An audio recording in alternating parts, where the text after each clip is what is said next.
Hola, muy buenas noches hermanos y amigos. Nuevamente estamos reencontrándonos hoy día sábado desde casa compartiendo la palabra del Señor. Un saludo para todos los hermanos de nuestras congregaciones que nos acompañan en cada transmisión y también todos los amigos de las redes que donde también nos siguen. Sabemos los hermanos que quieran ver este video en nuestra página de Facebook, Sergio Hebel, va a encontrar este video en vivo y de todas maneras luego queda grabado, y también en nuestro canal de YouTube también lo tiene para repasarlo, compartirlo, puede suscribirse si también así lo desea y recibe el aviso cada vez que subimos un video, ¿no? Damos gracias al Señor. Acá estamos con mucho frío en la provincia de Buenos Aires, en Argentina. Mucho frío, un clima verdaderamente invernal. Pero bueno, estamos, gracias al Señor, participando con el pueblo de Dios en las oraciones, en la comunión. Y quiero compartirle una palabra en esta noche que está basado en el Salmo 137, un salmo muy especial, un salmo que tiene una riqueza literaria y poética maravillosa, y voy a titular esta palabra que vamos a compartir: En tierra de extraños, ¿no?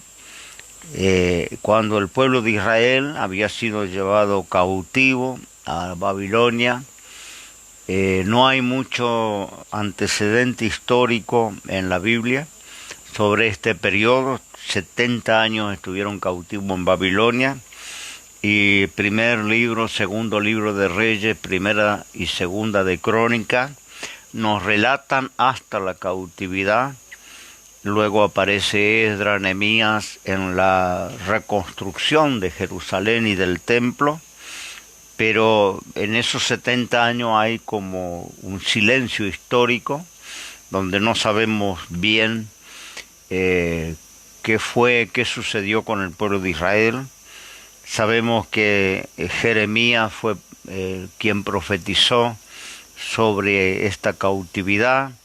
También hay involucrado otros profetas como Daniel, que le tocó Daniel vivir en Babilonia, pero prácticamente Daniel estaba profetizando para el imperio, para los gobernantes, pero después de esto no tenemos mucha reseña de la actividad del pueblo de Israel en esos 70 años, quizás porque al estar exiliado de su tierra, quizás no había mucho para comentar, ¿no? Son 70 años de oscuridad allí, en donde el pueblo es vencido por los babilónicos, que lo derrotan, y es cuando destruyen de aquel primer templo, ¿no? El templo de Salomón, y destruyen la ciudad de Jerusalén. Luego encontramos ya a Esdras y Nehemías en la reconstrucción, o conocemos, cuando Dios los mueve a estos hombres para volver a levantar los muros del templo. Pero ellos son llevados cautivos, y el Salmo 137 es uno de los pocos salmos que nos habla que nos da un pantallazo de esa cautividad, ¿no? Y dice así: junto a los ríos de Babilonia, allí nos sentábamos y aún llorábamos acordándonos de Sión. Sobre los sauces, en medio de ella, colgamos nuestras arpas, y los que allí nos habían llevado cautivo nos pedían que cantásemos. Y diciéndonos que nos habían desolado, nos pedían alegría, diciendo: cantanos alguno de los signos de Sión. ¿Cómo cantaremos canción de Jehová en tierra de extraño? Si me olvidare de ti, oh Jerusalén, mi diestra sea olvidada. Bueno, estamos viendo unas palabras de nostalgias, de abatimiento, habiendo un poco también de resignación. Ellos habían sido vencidos y llevados en cautiverio, Bueno, precisamente Dios permitió esto por su desobediencia, porque habían dejado a Dios. Entonces usó este pueblo de los babilónicos para llevarlo, vencerlo, derrotarlo y llevarlos como esclavos a su tierra. Ellos estaban allí haciendo trabajos forzados en tierra, una tierra muy diferente a la tierra de Jerusalén. Era una tierra yerma, una tierra muy seca. Cuando dice los ríos de Babilonia, eran canales que los babilónicos habían abierto para regar sus tierras.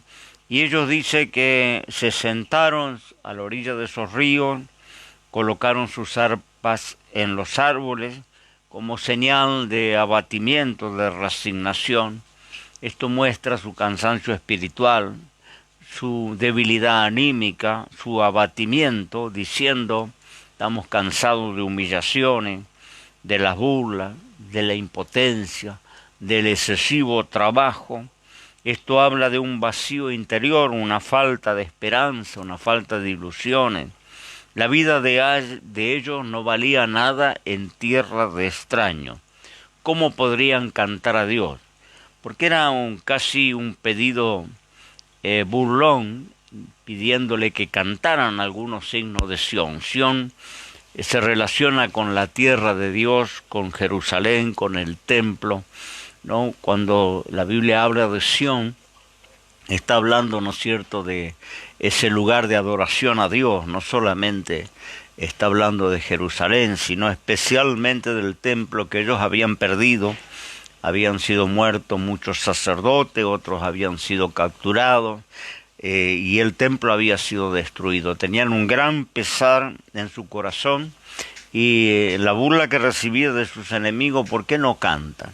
¿Cómo no pueden cantar en esta situación que están pasando, ¿no? Y yo tomaba esta palabra, leía, recordaba esta palabra, asociándola en la situación que estamos viviendo actualmente, ¿no? La Iglesia del Señor, en esta pandemia, en esta situación de no poder congregar, en una forma de cautividad, ¿no? Porque estamos en una forma de cautividad.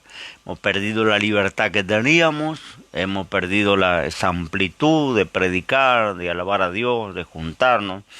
Entonces muchos de los cristianos estamos abatidos o se sienten abatidos. Quizás usted mismo en esta noche que me está oyendo se sienta en esta condición. Bueno, miremos el pueblo de Israel. Ellos habían sido desterrados y los hombres estaban por un lado, sus mujeres por otro, los hijos quién sabe dónde. Las familias habían sido divididas por esta cautividad. Había muchos que estaban con hambre, otros enfermos, descuidados. Los propios líderes no tenían orientación, no sabían cómo seguiría la historia, ¿no? O qué hacer de ahí en adelante. Y vuelvo a decir, el paralelo es muy particular, ¿no? Tenemos muchos líderes desorientados también en los tiempos que corren. Ellos ahora estaban sirviendo a otros señores, no estaban sirviendo a Dios. Y había en ellos dolor y cansancio. Querían tirar todo por la borda, como nos sucede muchas veces, y decir: no doy más, no quiero vivir con esto. Colgaron sus arpas en los árboles, que esto era un símbolo de esa tristeza, de ese agotamiento espiritual que tenían, ¿no? Y abandonaron, cuando lo hicieron, su única posibilidad de seguir resistiendo, su única posibilidad de seguir luchando y de seguir creyendo que vendría un tiempo mejor. Era como estar entregado, ¿no? Yo recordaba una historia que escuché hace muchos años, que dice que Satanás puso en venta, en un remate, todas sus armas, ¿no? Y salieron a la venta todas sus armas poderosas, ¿no es cierto?, que fueron compradas por muchos que habían asistido a esa subasta, pero dice que había una que era la más valiosa de todas, y que era tan alto el precio que nadie la pudo comprar. Esa arma, que finalmente quedó en las manos de Satanás, se llamaba la cuña del desaliento.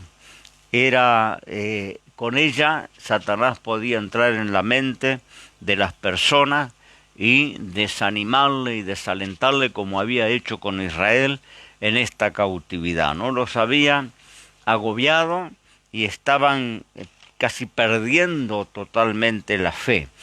Recordaba que muchos hombres de Dios a través de la historia bíblica pasaron ese valle del desaliento.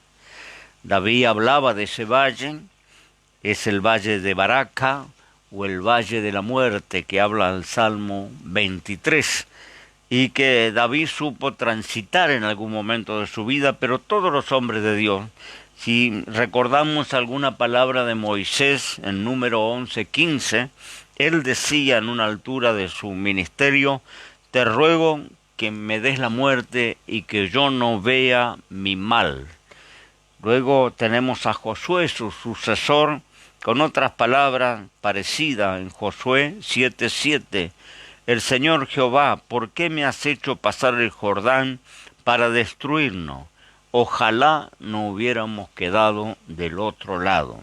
Lo tenemos a Elías, todos conocemos la historia, bajo aquella sombra de aquel enebro, desalentado y pidiendo la muerte porque estaban en una situación de desánimo, diciendo ya no quiero vivir. Hablaba en transmisiones anteriores que Dios no le envió la muerte, sino lo alimentó, lo fortaleció y le dijo que tenía por delante un largo camino que recorrer. Pero lo encontramos también al patriarca Job en aquel quebranto que le tocó pasar.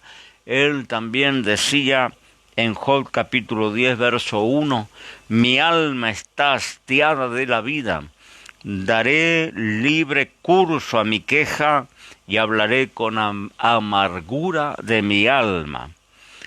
David mismo decía, Dios mío, mi alma está abatida dentro de mí. El desaliento nos paraliza, ¿no? Como le pasó a Israel en la cautividad de Babilonia. La queja es contagiosa, la esperanza se desvanece. Además de todo esto, terminamos confesando la derrota, la enfermedad, la debilidad, en vez de confesar la fortaleza y la fe, ¿no? El pueblo hebreo estaba en este desaliento, y ellos no solamente habían colgado un instrumento en los sauces o en los álamos a la orilla del río y se habían sentado a llorar, ¿no? Es toda una figura para la cultura oriental. Cuando el oriental se sienta a llorar, dice históricamente que cuando lo hace levanta sus manos al cielo y comienza un clamor, ¿no? Es una forma de queja, es una forma de depresión profunda, ¿no? Y así estaba el pueblo colgando su instrumento, pero no era solamente que colgaron el instrumento, sino cuando colgaron muchas cosas, colgaron la fe en Dios, colgaron la esperanza, colgaron su confianza en la palabra del Señor, colgaron muchas cosas, no solo arpas, ¿no? Y bueno, a veces la tierra extraña nos cansa, nos abate, y la tierra extraña puede significar muchas cosas, ¿no? La tierra extraña puede ser la enfermedad, el dolor, la tierra extraña puede ser la ausencia de las personas que amamos, la tierra extraña puede ser problemas en la familia o en el matrimonio, también la sensación de abandono, de soledad. La tierra extraña puede ser el temor al futuro, qué va a pasar mañana, o el no poder manejarnos en la vida. También un hogar destruido puede ser nuestra tierra extraña, o el abandono de la iglesia o del pastor.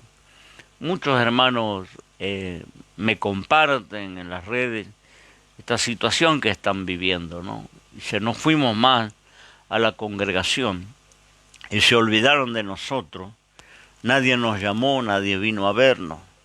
No saben qué nos sucedió y nos sentimos desamparados. Y íbamos a la congregación, asistíamos a la iglesia por mucho tiempo, pero nos abandonaron, ¿no? Esta es la tierra extraña para estos hermanos.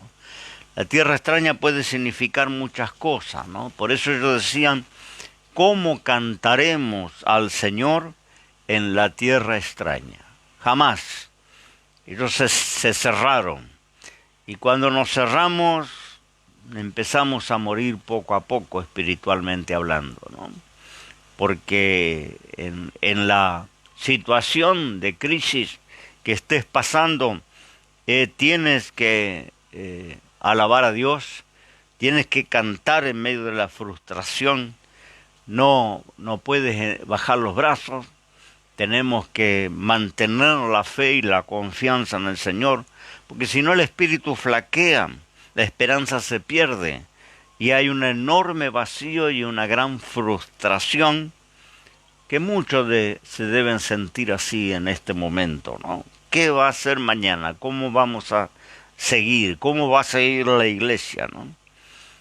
Pero toma tu arpa, toma tu guitarra si la colgaste, toma la Biblia si la colgaste, toma tu oración y canta, porque cantar es creer, cantar es esperar, cantar es resistir y confiar en Dios, ¿no? Recuerde cuando estaban aquellos apóstoles encarcelados, Pablo y Sila, que en la cárcel, después de haber sido azotado y con una amenaza, una sentencia de muerte, que no era juguete porque gobernaba el rey Herodes, y muy poco antes el rey Herodes se había cargado la vida de uno de los primeros pastores de la iglesia apostólica, que era Jacobo, le decapitó. Y ahora estaban detenidos Pablo y Sila por predicar el Evangelio. Dice que fueron azotados y colocados en la cárcel de más adentro.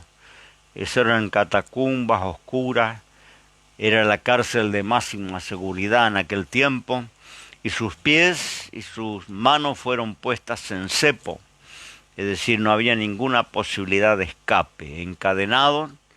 Y dice que allí, en esa situación que estaban, no se desesperaron, no se decayeron espiritualmente, sino que oraban y cantaban, dice la palabra del Señor. Y los demás presos de las otras celdas los oían. Bueno, eso movió el corazón de Dios, movió la mano del Señor, porque a medianoche el Señor mandó un terremoto, y las cadenas se les cayeron de las manos y las prisiones de todos se abrieron. El carcelero intentó suicidarse, porque la ley romana en aquel tiempo era que si al carcelero se le escapaba un preso, lo pagaba con su propia vida.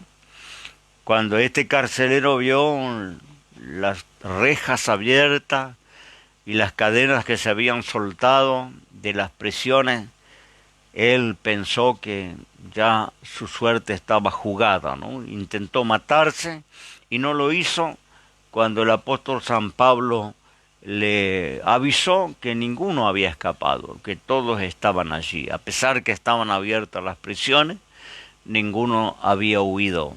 No te hagas daño, todos estamos aquí. Este hombre, maravillado por lo que había pasado, cayó de rodillas, diciéndole a estos varones, a estos siervos de Dios: varones hermanos, ¿qué haré para ser salvo? ¿No? El mensaje fue: cree en el Señor Jesucristo y serás salvo tú y toda tu casa. Esa noche tuvieron una cena en la casa del carcelero y un gran culto y un gran bautismo. Toda la casa, toda la familia de aquel guardia creyó en el Señor, se convirtió al Señor y se bautizaron. Y ahí estaba Pablo y Sila teniendo una gran reunión en la casa del carcelero, ¿no? ¿Qué quiero decir? Que la esperanza, la fe, la confianza de estos hombres, ¿no? Que no se deprimieron, que no pidieron la muerte, que no bajaron los brazos, que no colgaron su fe en un sauce, hizo que la mano del Señor les liberara, que aconteciera ese milagro maravilloso que los puso en libertad y que hizo que las mismas autoridades vinieran a la fe. Entonces, ¿qué estoy diciendo con esto? Que en el medio de la aflicción tenemos que alabar a Dios, en el medio de la aflicción tenemos que confiar, no colguemos nuestros instrumentos, pero tampoco cuelgue tu fe, tampoco cuelgue tu Biblia, ¿no? Sigue confiando que el Señor es aquel, ¿no?, que nos va a dar la victoria, porque el pueblo volvería a Jerusalén.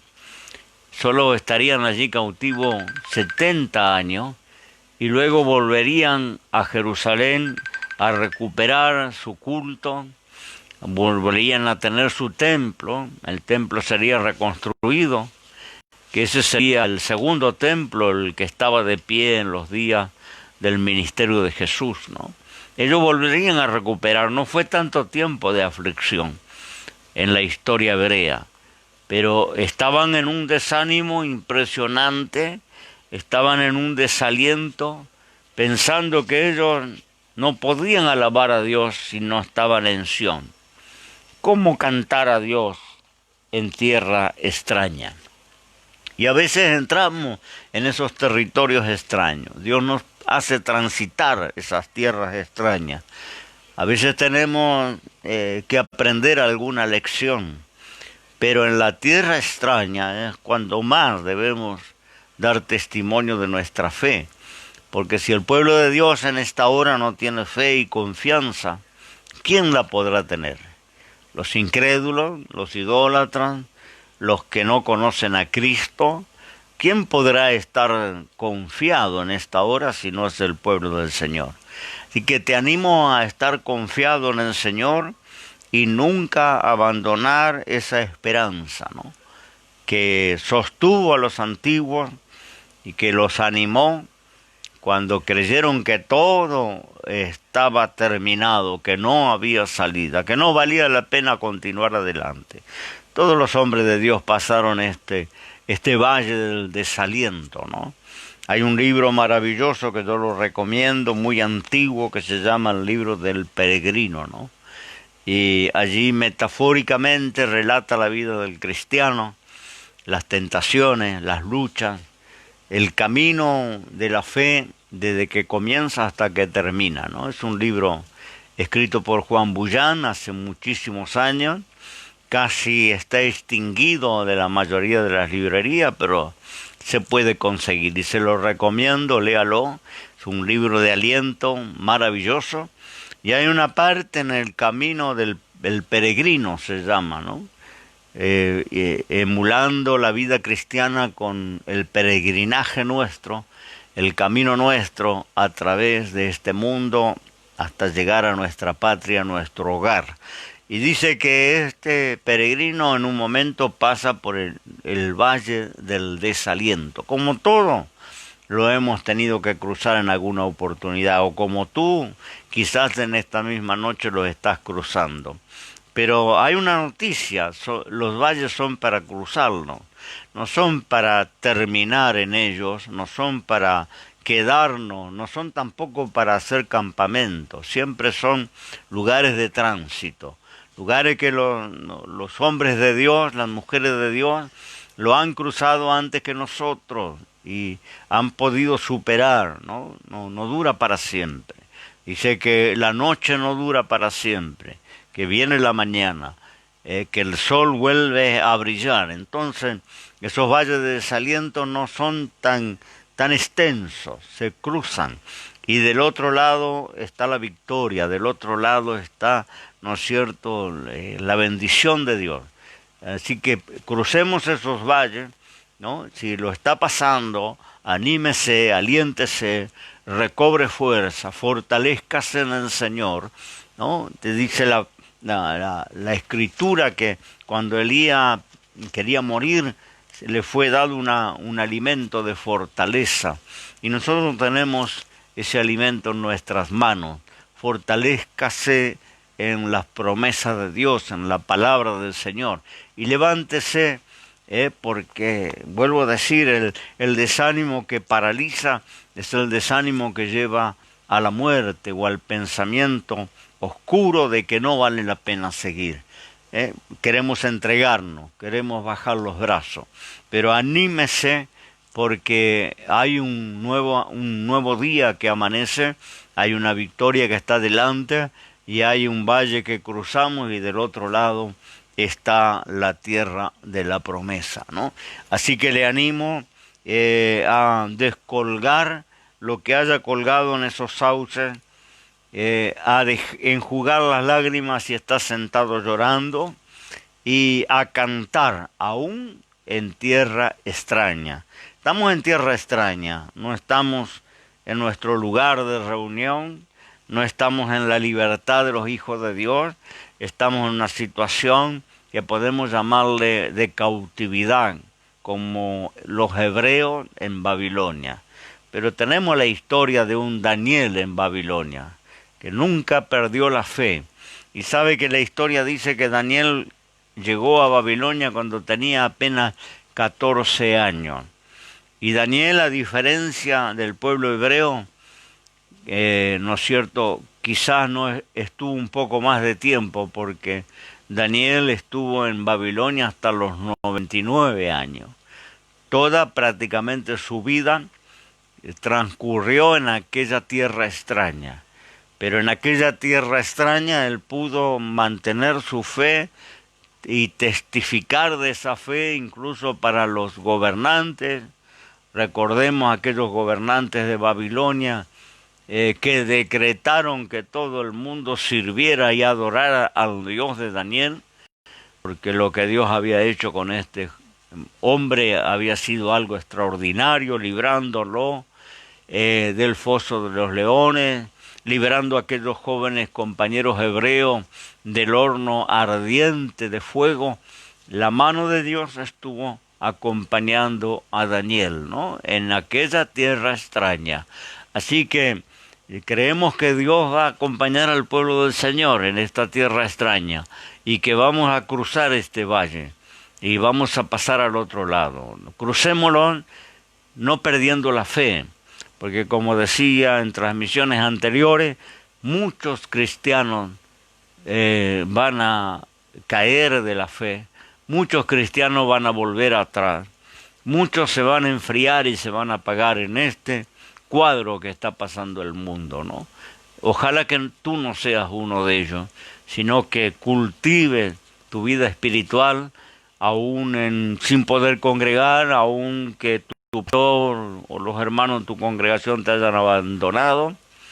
Cultiva tu vida espiritual, ¿no?, porque de eso depende, de que seas uno de los vencedores y no uno de los derrotados. Yo me imagino al pueblo de Israel volviendo de la cautividad, volviendo a recuperar su culto a Dios, volviendo a Sión y a cantar los himnos de Sión que ellos no se animaban a cantar en tierra extraña.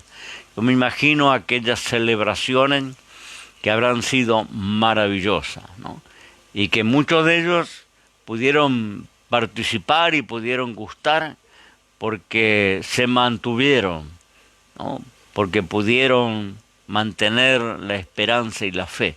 Mantenga la esperanza y la fe, querido hermano, y cantemos en tierra extraña. Es ahora cuando necesitamos testificar de la fe. Es ahora el momento que todos tus parientes, amigos, vecinos que no son cristianos tienen que ver algo diferente en tú que has creído en el Señor. No tenemos que entrar en el mismo desánimo que está el mundo que nos rodea. Tenemos que mostrar algo diferente. Tenemos un Dios poderoso, que nada ha de acontecer sin que Él lo permita. Tenemos un Dios que nos cuida, nos guarda. Tenemos un Dios que nos ayuda en nuestras necesidades. Ese es el Dios que hemos creído.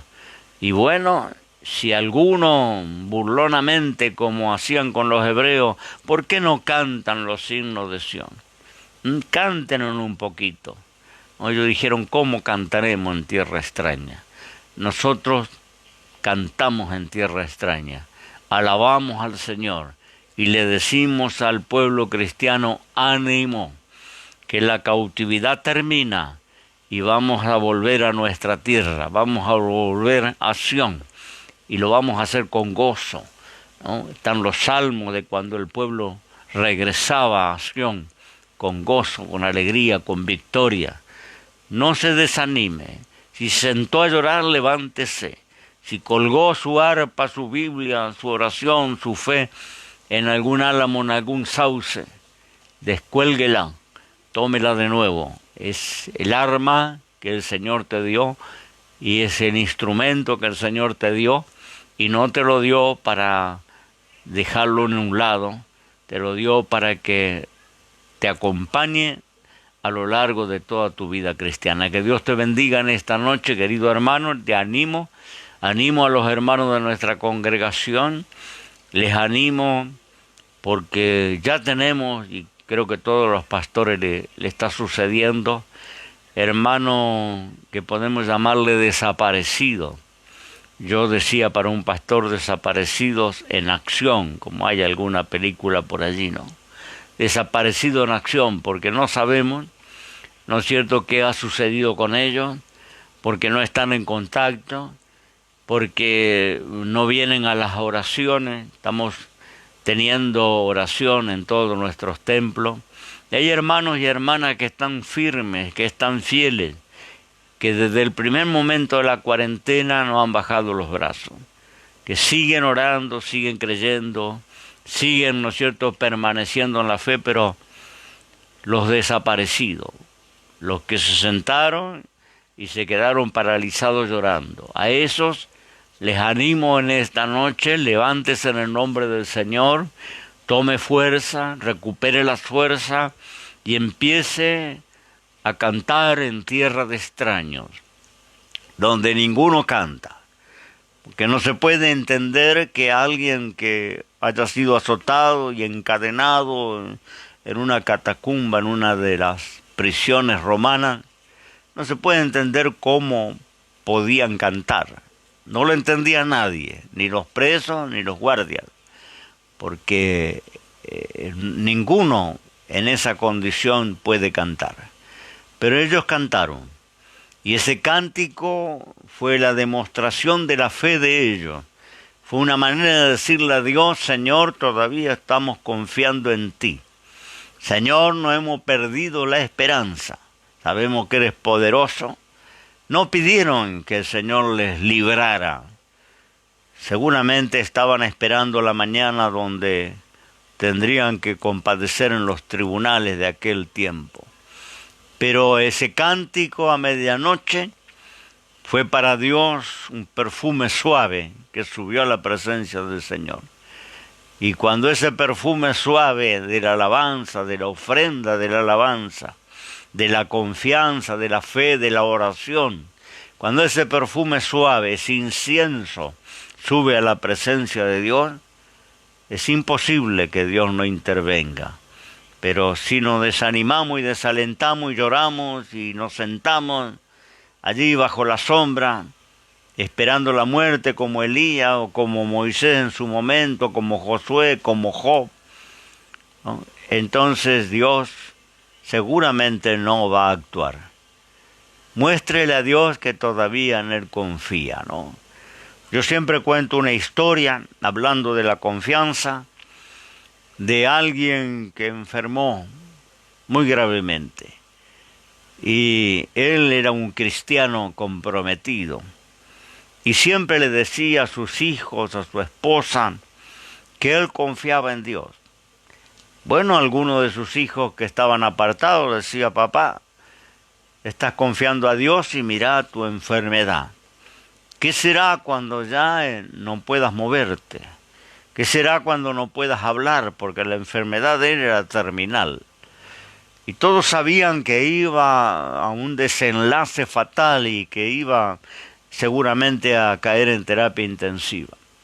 Él le decía a sus hijos y a su esposa y a sus hermanos: yo aún no que no pueda hablar, ¿no? yo seguiré confiando en el Señor. Y si yo muevo en mi cama mi dedo meñique, eso es señal que todavía estoy confiando en Dios. Este hombre se deterioró cada día más, cayó en terapia intensiva, pusieron en un estado comatoso para mantener sus últimas horas.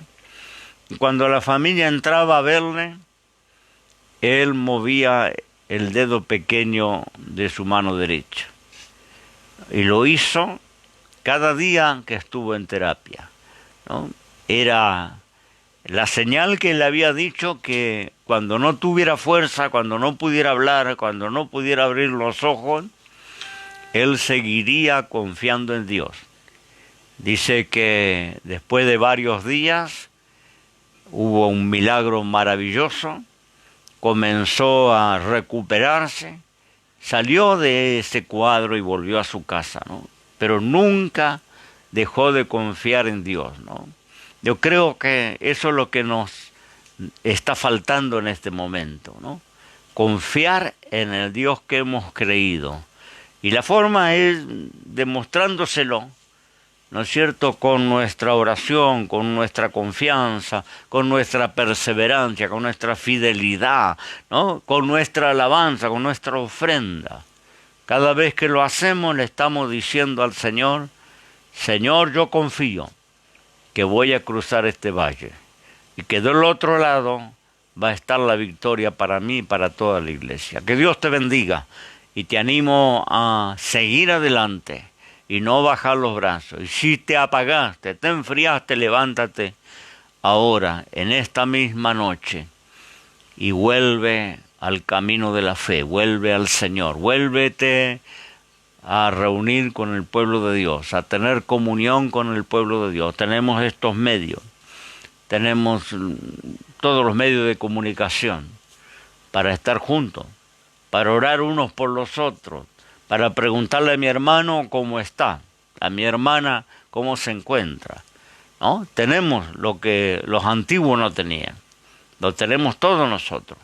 Así que usa esos medios maravillosos que tenemos de la tecnología y mantente en comunión con el pueblo de Dios. Mantente en comunión con los siervos del Señor. Estemos unidos, ¿no? Hay muchas formas de poder hacerlo hoy en día, ¿no? No te aísles, no te deprima, no te angusties, no bajes los brazos, porque vas a ser como Israel sentado a las orillas de los ríos de Babilonia, con los instrumentos colgados en los sauces, y lloraban. Y cuando le dijeron canta, ¿cómo vamos a cantar en tierra de extraños? Estaban verdaderamente bajoneados, como se dice, ¿no? Dios te fortalezca la fe en esta noche, hermano querido. Y vuelvo a decir, si te aislaste, si te enfriaste, si te apagaste, recupérate ya, recupera la comunión, recupera la presencia de Dios en tu corazón. Dios te bendiga. Hago una oración en esta noche para que la fortaleza del Espíritu Santo venga sobre tu corazón ahora. Padre, en el nombre de Jesús, hago una oración en esta noche por nuestros hermanos que están, Señor, desanimados. Quizás han perdido la confianza, están con angustia, están con temores. Señor de los cielos, te pido que la fortaleza del Espíritu de Dios, Espíritu consolador, venga sobre sus vidas y levántale en la fe. Señor, anímale. Si están en ese desaliento que muchas veces, como aquella historia de quien cayó en el pantano del desaliento, un pantano que absorbe, un pantano que le traga, un pantano que le lleva a la muerte. Pero en el nombre de Jesús, Señor, nos levantamos ahora en fe, nos levantamos en confianza, sabiendo que este valle que estamos cruzando es precisamente para cruzarlo, no para perecer en él, sino para pasar al otro lado, donde están tus bendiciones y la victoria. Te doy gracias, Señor, en el nombre de Jesús. Amén y amén. Que Dios te bendiga.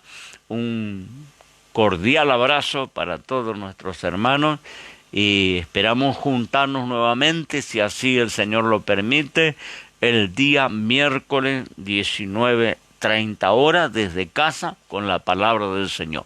Dios te bendiga. Amén.